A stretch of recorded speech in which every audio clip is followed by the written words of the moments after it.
मैं coming sir. आइए good noon ma'am. Good noon sir. बैठिए। Thank you sir. Sohanlal ji, जी सर। आपने बीटेक किया हुआ है जी सर। मैकेनिकल में 2016 में। जी सर। उसके बाद से क्या कर रहे हैं? सर उसके बाद से कम्पिटिटिव एग्ज़ाम की प्रिपरेशन ही कर रहा हूँ मैं। एग्जाम की प्रिपरेशन कर रहे हैं गवर्नमेंट जॉब के लिए। जी सर। तो बीटेक आपने ये सोच के किया था कि इसके बाद गवर्नमेंट जॉब की प्रिपरेशन करनी है? नहीं सर, उस टाइम बीटेक के दौरान ही मुझे ये ऐसा फील हुआ और मेरा इसके प्रति रुझान हुआ। अच्छा, आपके और जो साथ में रहे स्टूडेंट रहे होंगे जी। बीटेक में, जी।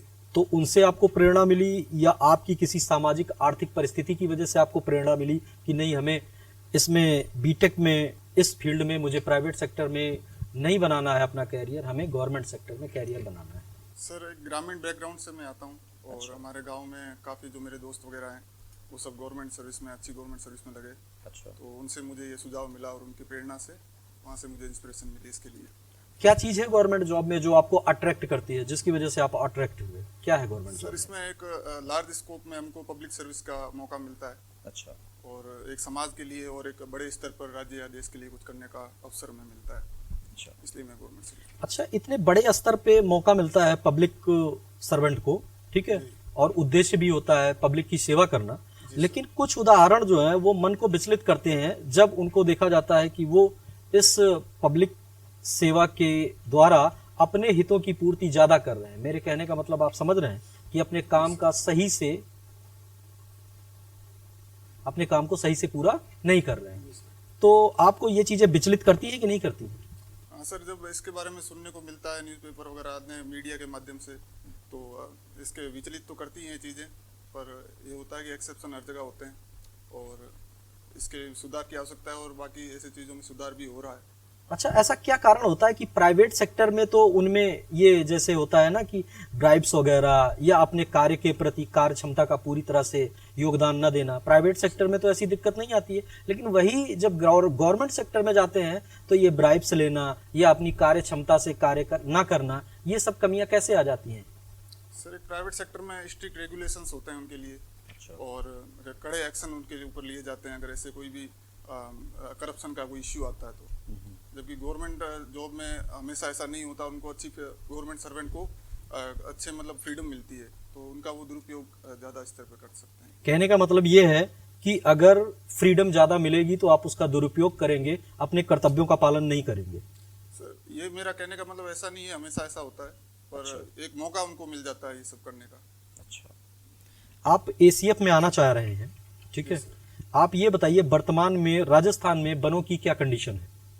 सर वर्तमान में राजस्थान में टोटल फॉरेस्ट एरिया 9.60% है 2021 की रिपोर्ट के अनुसार, और इसमें का सुधार हुआ है, पहले 9.57% था। अच्छा। तो धीरे धीरे इंक्रीज हो रहा है। बाकी राजस्थान की क्लाइमेटिक कंडीशन थोड़ी एरिड है और सेमी एरिड ऐसा क्लाइमेट है राजस्थान का, तो वो एक रेस्ट्रिक्शन है वनों के ऊपर। ये बताइए जो राजस्थान में इंदिरा गांधी नहर है, तो इसके बगल जो वनों की एक पट्टी, जो पेड़ों की एक पट्टी लगाई गई है, इससे राजस्थान के क्लाइमेट में क्या परिवर्तन आया? कोई परिवर्तन सर आया? वो जो ऐसे वहाँ पे उस तरह के पेड़ लगाए गए हैं जो कि ज़्यादा जो वाटर होता है वहाँ पे आसपास जो वाटर सेम की समस्या है, तो ऐसे पेड़ जैसे अर्जुन है और जामुन है और सफ़ेदा है, जो ये पेड़ होते हैं जो ज़्यादा वाटर लॉक्ड एरिया में पनप सकते हैं।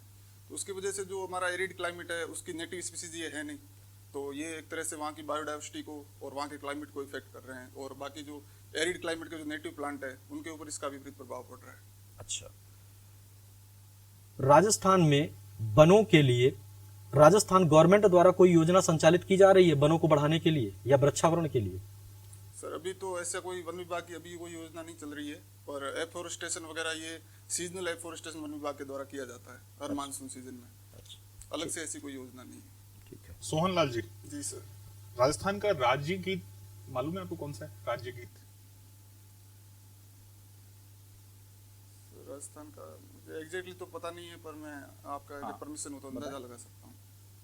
सर धरती दोहरारी शायद ये। केसरिया बालम नाम सुना होगा आपने? जी सर सुना है। केसरिया बालम किसने गाया है? सर ये सर्वोत्तम मांड गायिका अल्लाह जिला बाई थी, उन्होंने इसको गा के फेमस किया था। मरु कोकिला किन्हें कहा जाता है? राजस्थान की मरु कोकिला अल्लाह जिला बाई को उन्हीं को कहा जाता है। और अल्लाह जिला जी ने कहाँ गाया था सबसे पहले, क्यों फेमस हुए ये? सॉरी सर, इसका मुझे आइडिया नहीं है। अच्छा, गंगा सिंह जी के नाम सुना होगा, महाराजा गंगा सिंह जी। जी सर सुना है। कहाँ के शासक थे? सर बीकानेर के। बीकानेर के। एक 40 दल का एक निर्माण किया था उन्होंने, 40 व्यक्तियों के मतलब एक ग्रुप बनाया था दल, जिसको कि सेकेंड वर्ल्ड वॉर में यूज किया गया था गंगा सिंह जी के द्वारा। ऊंटों के ग्रुप को बनाया गया था, है ना, और उनको फिर बीएसएफ में शामिल किया गया एक रेजिमेंट के तौर पे। उसका क्या विशेषता रही थी कि उनको बीएसएफ में अपन को रखना पड़ा? सर सॉरी सर, इसके बारे में एग्जैक्ट मुझे नहीं पता। अच्छा, राजस्थान को बोली के आधार पे, भाषा के आधार पे हम लोग अगर एरिया वाइज डिवाइड करते हैं, तो आप बता सकते हैं कौन सी बोली कहाँ बोली जाती है और उसको क्या बोला जाता है उस एरिया को? सर अपने पश्चिमी राजस्थान एक मारवाड़ी बोली वहाँ पे बोली जाती है, और उसके अलावा शेखावटी प्रदेश में बांगड़ी, तो उसको बांगड़ प्रदेश कहा जाता है। और उसके अलावा बागड़ी बोली जो साउथ राजस्थान में बांसवाड़ा, डूंगरपुर और अपने उदयपुर साइड बोली जाती है। उसके अलावा ढूंढाड़ी बोली जो जयपुर वाला एरिया, दौसा जयपुर वो, और उसके अलावा हाड़ौती बोली कोटा बारा झालावाड़। अच्छा, अभी फिलहाल आपने देखा होगा कि जंगल में आग लगना बहुत एक कॉमन सा होता जा रहा है। उसके लिए आप अगर एसीएफ बनते तो आप क्या सुधार करना चाहेंगे कि वो बचाव अभियान कैसे चलाना चाहेंगे आप? सर अभी तो 2 जगह आग राजस्थान में अभी लेटेस्ट में लगी थी, एक सरिस्का में और अभी Sajjangarh wild life sanctuary Udaipur. Sariska की आग को कंट्रोल कर लिया गया? हाँ सर, उसको कंट्रोल कर लिया गया है और सज्जनगढ़ को भी कंट्रोल कर लिया गया है। अच्छा, क्या मतलब इससे क्या नुकसान हुआ है आपको? किस लेवल पे आप नुकसान देखते हैं? सिर्फ वन को देखते हुए नहीं, और भी क्या नुकसान है अपन को? सर इसका प्रमुख नुकसान तो वनों वाला जो उनका एरिया, वनों का जो डिस्ट्रॉय हो जाता है और वहाँ पे बायोडाइवर्सिटी को लॉस होता है। कई एग्स वगैरह जो पक्षियों के या फिर ममल्स के जो एग्स होते हैं वो डिस्ट्रॉय हो जाते हैं। इसके अलावा सर वहाँ पे जो वहाँ की ज़मीन होती है उसके ऊपर जो माइक्रो ऑर्गेनिज्म होते हैं वो डिस्ट्रॉय हो जाते हैं, ताकि वह काफ़ी समय तक वो ज़मीन खाली रहती है, वहाँ पे नए पौधे पनप नहीं पाते हैं। ये जो आग लग रही है, ये क्या कारण बता सकते हैं आप? इसके पीछे क्या कारण रहा होगा? सर अभी वहाँ पे एग्जैक्ट कारण तो मालूम नहीं है, पर शायद ये समर सीजन में हमेशा जो हिली एरियाज होते हैं वहाँ पे आग मुख्यतः लगती है। अभी उत्तराखंड में भी हिलीज एरिया में आग लगी हुई है, तो ये ड्राई सीजन की वजह से और टेम्परेचर ज़्यादा होने की वजह से डेसिडियस फॉरेस्ट होते हैं तो उनमें आग लग जाती है। वर्तमान में जो अगर आप पॉलिसी मेकिंग में हो और आपको डेवलपमेंट भी देखना है, राजस्थान के पोर्शन के हिसाब से बात करें, तो अगर आपको डेवलपमेंट देखना है और आपका इन्वायरमेंट भी देखना है, पर्यावरण भी देखना है, तो सतत विकास एक कॉन्सेप्ट है, उसको कैसे आप इम्प्लीमेंट करेंगे? सर सतत विकास का यही अर्थ होता है कि हम अपनी आने वाली पीढ़ी को उनको ध्यान में रख के विकास को किया जाए और एनवायरनमेंट को कम से कम नुकसान पहुंचे, ताकि हमारे जो रिसोर्सेज हैं वो कम से कम एक्सप्लॉइट हों। तो हम चाहेंगे कि जो भी हमारी गवर्नमेंट की योजनाएं हैं उनका एक अलग से एस्पेक्ट, जैसे उनका एनवायरमेंटल इम्पैक्ट है, वो सब देखा जाए, उसके हिसाब से उनको इम्प्लीमेंट किया जाए। अवेयरनेस कैसे फैलाएंगे इसके अंदर आप? सर किस लेवल से कैसे स्टार्ट करेंगे आप, अगर अवेयरनेस फैलाना हो आपको? सर अवेयरनेस के लिए तो पब्लिक कॉर्पोरेशन की ज़रूरत होती है, उसके अलावा एक एनजीओ वगैरह इनकी अपन हेल्प ले सकते हैं अवेयरनेस के लिए, और भी एजेंसीज हैं तो उनकी मदद से। ओके। ग्रीन हाइड्रोजन नाम सुना है? जी सर। ग्रीन हाइड्रोजन और ब्लू हाइड्रोजन, इन दोनों में क्या डिफरेंस है? सर ग्रीन हाइड्रोजन, हम हाइड्रोजन का जो निर्माण करते हैं वाटर के थ्रू, उसमें हम सोलर एनर्जी या रिन्यूएबल एनर्जी का यूज़ करते हैं, ताकि हमारे फॉसिल फ्यूल्स की एनर्जी यूज़ ना हो और हाइड्रोजन जो रहे वो एनवायरनमेंट के लिए अच्छी रहे। और ब्लू हाइड्रोजन जो होती है, जो हम फॉसिल फ्यूल वगैरह इनके यूज़ से बनाते हैं, जो एनवायरनमेंट के लिए नुकसानदायक होती है। ओके, ब्लू हाइड्रोजन को ग्रे हाइड्रोजन से किसी तरह से अलग कर सकते हैं? सॉरी सर, इसके बारे में मुझे आइडिया नहीं है। ओके, बायोस्फीयर रिजर्व्स में 3 तरह के जोन होते हैं। जी सर। ये कौन कौन से जोन होते हैं और इनमें किस किस तरह की एक्टिविटीज होती हैं या फिर नहीं होती? सर बायोस्फीयर जोन में 3 जोन होते हैं। सबसे जो अंदर की तरफ जो जोन होता है कोर जोन, उसके बाहर होता है बफर जोन, फिर ट्रांजिशन जोन। तो कोर जोन में जो कोई भी ह्यूमन एक्टिविटी अलाउड नहीं होती है, नेचुरल ही रहता है वो। और बफर जोन में हम वहाँ पे रिसर्च, एजुकेशन, इस पर्पज से काम कर सकते हैं। और ट्रांजिशन जोन में इको टूरिज्म और बाकी भी एक्टिविटी जो भी सेटलमेंट्स वगैरह है वो अलाउड होते हैं। ओके, बायोडाइवर्सिटी हॉटस्पॉट के बारे में जानते हैं? जी सर। क्या क्या क्राइटेरिया है? 2 क्राइटेरिया हैं इसके, दोनों क्या क्राइटेरिया हैं? सॉरी सर, एग्जैक्टली तो नहीं पता है मुझे। ओके, अंदाजा आपने लगा सकते हैं। एक्सक्लूसिव इकोनॉमिक जोन क्या होता है?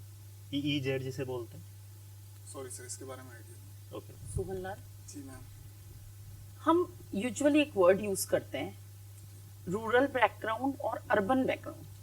बेसिकली कैसे डिफरेंशिएट किया जाता है कि हम ग्रामीण परिवेश से हैं या शहरी परिवेश से हैं? मैम इसमें तो ऐसे देखा जा सकता है कि जो ग्रामीण परिवेश है, तो हमारे जो डिफाइंड, जो गवर्नमेंट के द्वारा डिफाइंड ग्राम पंचायत वगैरह, उनके अंदर जो रूरल एरियाज़ के अंदर जो हमारा जो परिवेश होता है, एक तरह से वहाँ पे कम डेवलपमेंट कम होता है, हमारे पास ज़्यादा रिसोर्सेज नहीं होते और बाकी फैसिलिटीज़ भी कम होती है। जबकि अर्बन एरिया जो सिटीज़ या नगर पालिका, परिषद या नगर निगम के एरिया, जहाँ पे अच्छी फैसिलिटीज़ प्रोवाइड हो जाती है और अच्छा डेवलपमेंट होता है। सेम की समस्या की बात की अभी आपने, क्या है ये सैम?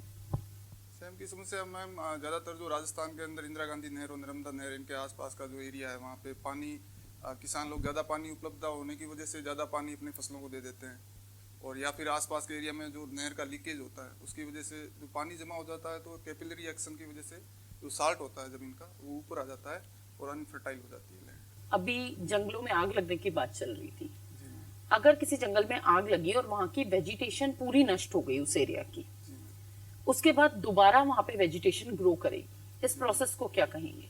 इसको मैम इकोलॉजिकल सक्सेशन बोलते हैं। ये कौन सा सक्सेशन होगा? मैम ये सेकेंडरी सक्सेशन होगा। प्राइमरी सक्सेशन क्या होता है? प्राइमरी तो मैम वो होता है जिसके अंदर पहले से कोई वेजिटेशन ना हो और एक नया एरिया पे नई वेजिटेशन डेवलप होती है। अगर मैं एक चट्टान की बात करूं, जी तो प्राइमरी सक्सेशन में जो फर्स्ट और सेकंड स्पीशीज आएंगी, जी मैम। कौन सी होंगी? मैम चट्टान के अंदर सबसे पहले तो वहाँ पे मोजेज एंड लिचन्स वो पैदा होते हैं, उसके बाद छोटे जो प्लांट्स होते हैं। ये लाइकेंस जैसे- होते क्या हैं? लाइकेंस मैम एग्जैक्टली मुझे नहीं पता है, अभी याद नहीं कर, रिकॉल नहीं कर पा रहा। और ये सबसे पहले वही स्पीशीज क्यों आती हैं किसी सक्सेशन में? मैम वो ये मोजेज और लाइकेंस ऐसी स्पीसीज होती है जो विपरीत क्लाइमेटिक कंडीशंस होती है उनके ऊपर भी सर्वाइव कर लेती है, इसलिए ये सबसे पहले यही डेवलप होती है। और अगर सेकेंडरी सक्सेशन जैसे हमने बोला अभी, जी उसमें पहली स्पीशीज कौन सी आएगी? मैम उसमें एग्जैक्टली नहीं पता, पर इसमें शायद ग्रासेज हो सकती है। Thank you. आप और किस एग्जाम की प्रिपरेशन कर रहे हैं और किस एग्जाम में पार्टिसिपेट किया हुआ है? सर सबसे पहले तो मैंने 2 साल एसएससी की तैयारी की थी। अच्छा। उसमें 3rd स्टेज तक पहुंचा था पर हुआ नहीं। फिर मैं राजस्थान के एग्जाम जैसे आरएस 2018 का मैंने मेंस दिया, अच्छा और अभी 2022 वाला मेंस ये भी दिया है। अच्छा। पेपर कैसा रहा आपका मेंस का? पर अच्छा हुआ है। अच्छा हुआ था। अच्छा, ये बताइए, मॉडर्न हिस्ट्री में कौन सा करेक्टर आपको सबसे अच्छा लगता है? सर मॉडर्न हिस्ट्री में ऐसे देखा जाए तो इंडिया के अंदर मुझे महात्मा गांधी जी सबसे अच्छे लगते हैं। महात्मा गांधी। महात्मा गांधी के बारे में कहा जाता है, गांधी जी ने कहा था कि गांधी मर सकते हैं लेकिन गांधीवाद हमेशा जीवित रहेगा। क्या है गांधीवाद? सर गांधी जी एक व्यक्ति थे, पर उनके जो थॉट्स थे अहिंसा और सत्य को लेके, वो हमेशा जिंदा रहेंगे। और उनकी जो बेसिक फिलोसॉफी है वो इंडिया ही नहीं पूरे वर्ल्ड में मानी जाती है। और सत्य अहिंसा के आधार पर और सत्याग्रह के आधार पर जो नॉन वायलेंस के द्वारा उन्होंने इतने बड़े देश के अंदर जो आज़ादी के लिए कार्य किया था, तो ये अभी न्यूज़पेपरों में एक बहुत टर्म सुनाई पड़ता है, गांधी की विचारधारा और गोडसे की विचारधारा। ये गोडसे की विचारधारा क्या है? सर ये कह सकते हैं कि कुछ कम्युनल रीजंस है इसके पीछे, और इसके मतलब गांधी जी की विचारधारा के विपरीत विचारधारा है कि किसी पर्टिकुलर कम्युनिटी को उसके हितों को देखा जा रहा है इसमें। अच्छा, अभी 23 मार्च को जी शहीद दिवस मनाया जाता है। जी सर। किस लिए मनाया जाता है 23 मार्च को शहीद दिवस? सर 23 मार्च को भगत सिंह जी आज़ाद और भगत सिंह जी सतगुरु और आज़ाद, सर सॉरी वो ठीक तीसरे है। नाम याद नहीं आ रहा, उनको फांसी दी गई फांसी थी। दी गई थी। ये माना जाता है कि गांधी जी ने, जब गांधी और इरविन समझौता हुआ था, ठीक है, तो उसमें गांधी जी ने भगत सिंह को बचाने के लिए प्रयास नहीं किया था। क्या आप इस बात से सहमत हैं? नहीं सर, मैं इस बात से सहमत नहीं हूँ।